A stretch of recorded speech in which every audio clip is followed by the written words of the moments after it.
వికారాబాద్ జిల్లా కొడంగల్ పట్టణ కేంద్రంలో శిథిలావస్థకు చేరిన ఉర్దూగర్ షాదీఖానాను పునర్నిర్మించాలని డిమాండ్ చేస్తూ ఎంఐఎం పార్టీ ఆధ్వర్యంలో నేడు ఉదయం కొడంగల్ తాండూరు ప్రధాన రహదారిపై రాస్తారోకో ధర్నా నిర్వహించారు.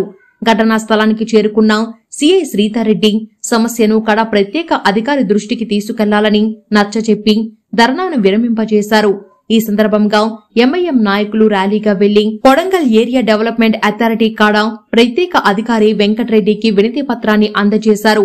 వినతి పత్రాన్ని అందుకున్న ఆయన వెంటనే స్పందించి ఉర్దూగర్ షాదీఖానాను సందర్శించి పరిశీలించారు.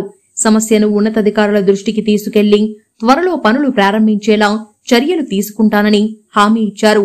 సమస్యను ఆయన దృష్టికి తీసుకెళ్లిన వెంటనే స్పందించి షాదీఖానాను సందర్శించి పరిశీలించిన కడ ప్రత్యేక అధికారి వెంకటరెడ్డికి ఎంఐఎం నియోజకవర్గ అధ్యక్షులు ఎస్పీ గుల్షన్ ధన్యవాదాలు తెలియజేశారు.